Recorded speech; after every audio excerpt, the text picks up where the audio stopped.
कहता है आज हम पढ़ाएंगे गुप्त वंश। गुप्त वंश देखिए हम लोग फ्री पढ़ाते हैं, जानता है जी। गुप्त वंश, हाँ गुप्त वंश पढ़ाएंगे। गुप्त वंश पढ़ा रहे हैं, इसका मतलब ये है, एक शायरी सुनिए। महाशक्ति का यह ध्यान रहे पृथ्वी पर कोई विनाश न हो। महाशक्ति को यह ध्यान रहे पृथ्वी पर कोई विनाश न हो। कोई अकाल न मरे जग में, न कोई वंश निर्वंश न हो। और कहता है कि कोई नीति अनीति भेद न करे, कोई नीति अनीति भेद न करे। यदि राम शरीक पृथ्वी पर सत्य हो, पृथ्वी सना धरातल में धस जाए, पृथ्वी पर यदि कोई धर्म न हो। कहने का मतलब हुआ कि हमने गुप्त वंश पढ़ाया और फ्री में पढ़ाया, फ्री कोई पस्ट पढ़ाया। मुझसे अगर एक लड़का भी शिक्षा प्राप्त करता है या कोई मैंने पढ़ाई के नाम पर कोई कहता है कि हमको गरीबी के कारण पढ़ाई छूट गया, तो ये गलत बात है। हम जो भी पढ़ा रहे हैं एकदम सटीक पढ़ाते हैं। देखिए गुप्त वंश, गुप्त वंश कैसे चला? गुप्त वंश चला श्री गुप्त से। इसको चलाने वाला कौन था? श्री गुप्त। गुप्त को चलाने वाला कौन था? गुरु श्री गुप्त। और इसने एक उपाधि धारण की ली जिसका नाम था महाधीराज। अब देखिए महाधीराज का मतलब होता है कि यह राजा नहीं है, यह राजा नहीं है, इसके ऊपर भी कोई राजा है।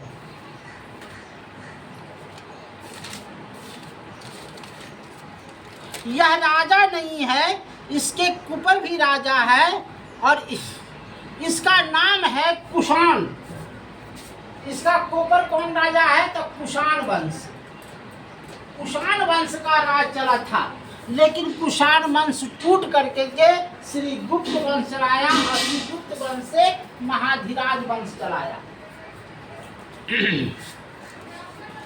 कहता है यह स्वतंत्र राजा नहीं हो सकता है नहीं। अब देखिए गुप्त वंश का पता कैसे चलाता है? तो गुप्त वंश का एक सिक्का मिला, सिक्का, और उस पर लिखा हुआ है गुप्त। तो इससे पता चलता है कि गुप्त वंश भी चला था, गुप्त वंश भी चला था। भारत में गुप्त राजा भी बना था। देखिए सबसे पहले गुप्त वंश ने क्या किया? एक सिखावत मंदिर था, सिखावत। ये सिखावत मंदिर किसने बनवाया? तो श्री गुप्त ने बनवाया। और इसने 24 गांव दान में दे दिया इस मंदिर के निर्माण के लिए। इस मंदिर को निर्माण के लिए 24 गांव दान में दे दिया।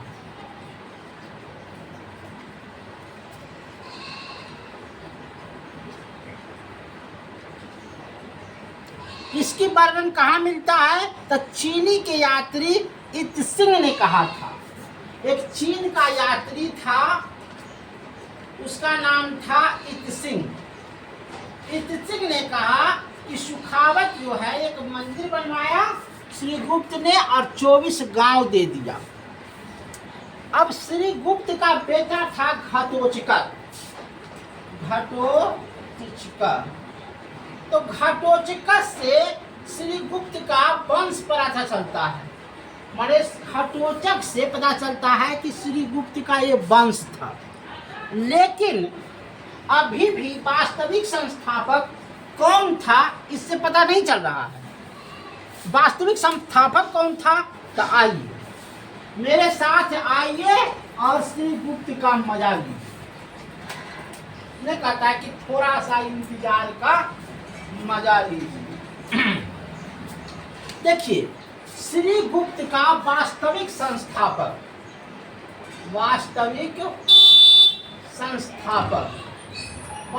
संस्थापक था चंद्रगुप्त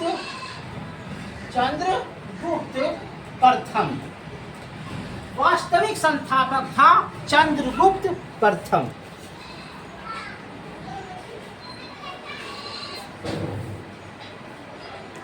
इसने 319 से 350 तक ये राजा रहा। तो 319 में इसने एक गुप्त संवाद जारी किया, गुप्त संवाद जारी किया जो 319 से मेल खाता है।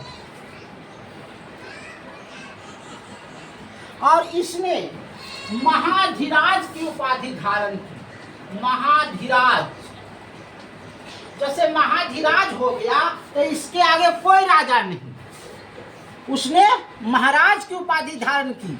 तो महाराज के आगे कोई राजा है और इसने महाधिराज की उपाधि की, इसलिए इसका नाम हो गया वास्तविक संस्थापक। वास्तविक संस्थापक कौन है? चंद्रगुप्त प्रथम। इसने विवाह किया लिच्छवा के राजकुमारी, इसने लिच्छवा की राजकुमारी से विवाह करके कुमारी देवी से शादी किया। अब कुमारी देवी ने अपने पति से कहा कि हे पति देव, हमरा ऐसा चेहरा बना दा कि सारी समाज हमरा प्रतिदिन देखे। तो कहते ठीक है, को सिक्का पर तो चेहरा बना देबो। तो सिक्का पर विवाह का जो चित्र था, जैसे जयमाला जो किया गया है, उसका वो चित्र बना दिया सिक्का पर। तो इसको कहते हैं कि इसने सोने का सिक्का चढ़ाया, सोने का सिक्का चढ़ाया और उस पर विवाह का चित्र बना दिया, जिस पर कुमारी देवी रहता था और चंद्रगुप्त प्रथम रहता था। इतना ही नहीं किया, लिच्छवा की राजकुमारी थी, लिच्छवा का क्या माँ थी, उसने माँ का भी चित्र बनाया और अपने सिक्कों पर चढ़ा दिया। लिच्छवी के जो राजकुमारी था उसके माँ का भी चित्र उस पर चला दिया। अब उसको कहना था कि हर रोज मुझे देखे। अब देखिए, चंद्रगुप्त प्रथम का उत्तराधिकारी था समुद्रगुप्त। आगे बढ़िए, समुद्रगुप्त आ गया। चंद्रगुप्त प्रथम का उत्तराधिकारी था समुद्रगुप्त। और समुद्रगुप्त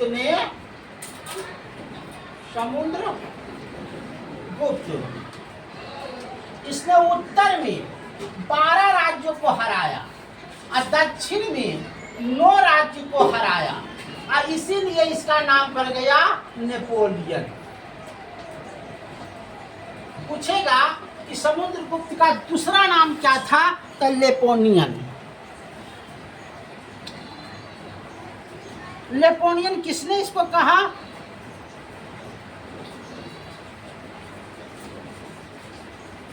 विसेंट द्वारा इसको कहा गया नेपोलियन, विसेंट द्वारा।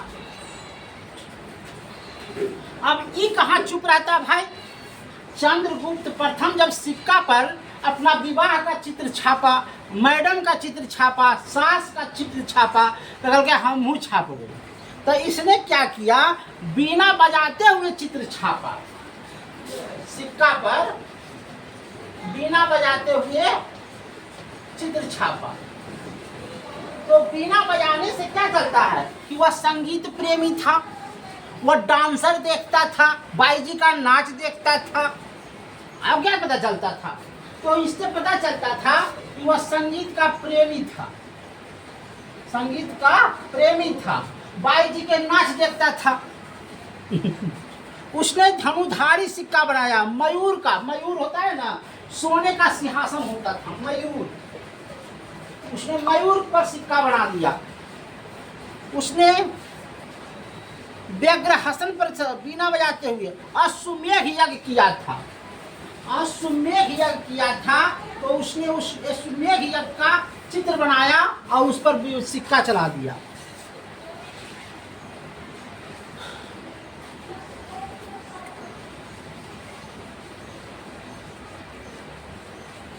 अब आया इसकी उपलब्धियां की थी। इसने जब कोई चीज जीतता था ना, तो वो उपाधि धारण कर लेता था।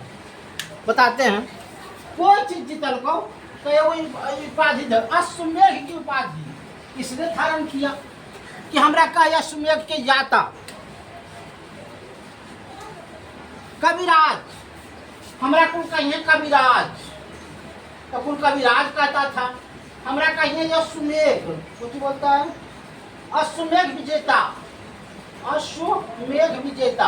अश्वमेध में होता था कि घोड़ा दौड़ता था, अब पूरे राज्य में घूर लिया, उसका कोई मारने वाला नहीं है, तो अश्वमेध विजेता हो गया। व्यग्र, व्यग्र पराक्रम, हमरा कहिए व्यग्र पराक्रम। परम भावना, हमरा कहिए परम भावना। हमरा कहिए एकांत प्रेमी।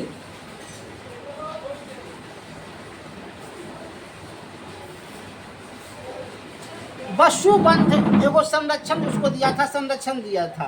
लंका के राजा बौद्ध ने बौद्ध मठ का गया में इसको जमीन दिया था, समुद्रगुप्त द्वितीय ने। लहरी हो। अब आइए चंद्रगुप्त द्वितीय। चंद्रगुप्त द्वितीय ये क्या किया? ये लड़ाई झगड़ा नहीं किया, जो राजा था ना बलग वाला, उससे शादी कर लिया चंद्रगुप्त द्वितीय ने। इसने विक्रमादित्य की उपाधि धारण की, विक्रमादित्य की उपाधि धारण किया। इसने पराक्रम की उपाधि धारण की, इसने परम भगत की उपाधि धारण की, है ना।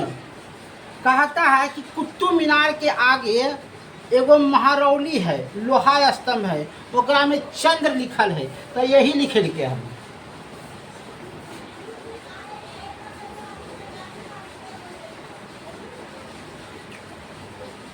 इसने अपना बेटा का शादी कुंदन ग्राम से करवा लिया।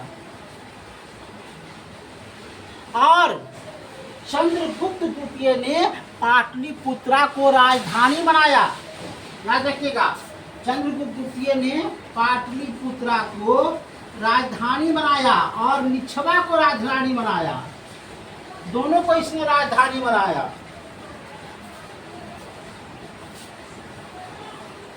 और विक्रमादित्य की उपाधि धारण किया। आज तक इतना ही। कल हम कुछ और बतावेंगे कि इसके राज में कुछ कौन आया नहीं आया, ये सब कल बतावेंगे।